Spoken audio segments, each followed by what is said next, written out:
I want to inform people that today is December the 15th, which in the United States of America is Bill of Rights Day.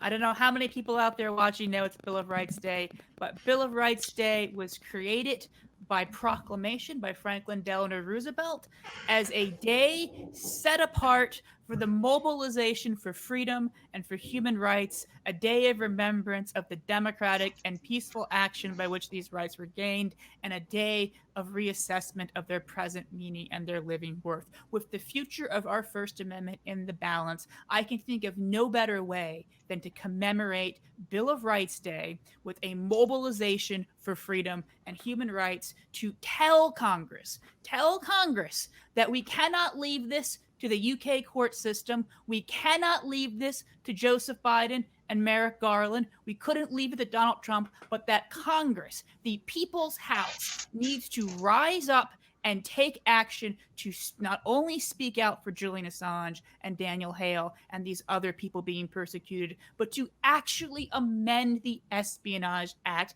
to make it so that these prosecutions are impossible. Last week, Representative Rashida Tlaib introduced an amendment to the Protecting Our Democracy Act that would have put forward a number of landmark reforms to the Espionage Act, including forcing prosecutors to prove specific intent of harm to national security and making sure the information in question was properly classified, as well as creating a public interest defense for those charged under the Espionage Act and permitting them the right to testify about the purpose of their disclosures. The Rules Committee refused to allow Congress to vote on it, but last week we came very close to a once in 103-year vote on the Espionage Act. And that amendment is quite mild, and there's a lot of other things that need to be done to take on the Espionage Act. But here at Defending Rights in Dissent, we are building support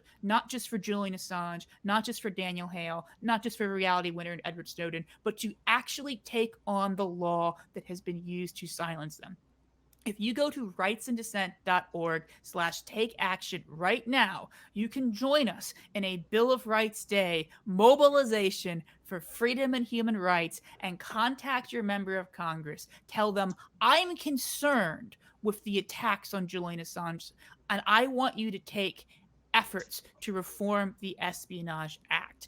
I cannot sit here and tell you that if we do everything in our power and fight as hard as we possibly can, that we will undeniably, unequivocally save Julian, save our First Amendment. But I can tell you what, if we do not fight, if we do not stand up, if we do not rise to the occasion in this moment, Julian will not be saved. This prosecution will go forward. Last week, the night before the UK High Court made its atrocious decision, Steve Donziger, the environmental lawyer who took on Chevron, was released from prison onto house arrest. His case is one of the most shameful abuses of the criminal justice system.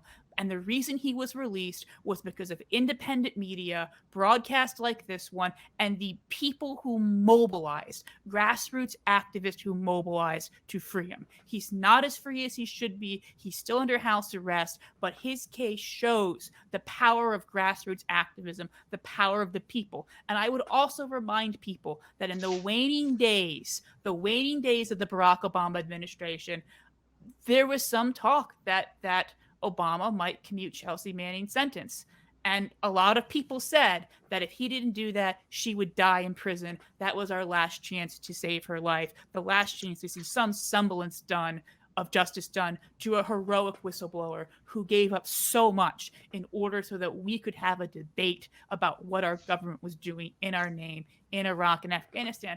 And a lot of people said there was no chance that would happen. It wasn't worth writing letters. It wasn't worth organizing. But we at Defending Rights in Dissent, we sent those letters. We wrote those letters. We mobilized people, and Chelsea Manning was set free. We freed Steve Donziger. We freed Chelsea Manning, and we, the people, can free Julian. We can bring Edward Snowden home. We can bring Daniel Hale home, but we have to actually organize and take the steps to do this. So I invite you right now right now to log on to rightsandDissent.org/take action and tell your member of Congress you're concerned with Julian Assange, you're concerned with the Espionage Act. Because if we do not fight this, they will get away with it. And I know we have very, very powerful enemies. We have the FBI, the CIA, the NSA are against us. The companies that make the bombs that kill children and make a bunch of money doing so are against us. Stenographers masquerading as journalists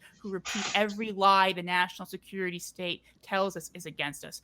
The Obama administration, Mike Pompeo, both parties have people in them against us, but they are no match for the power of we the people when we take collective action together.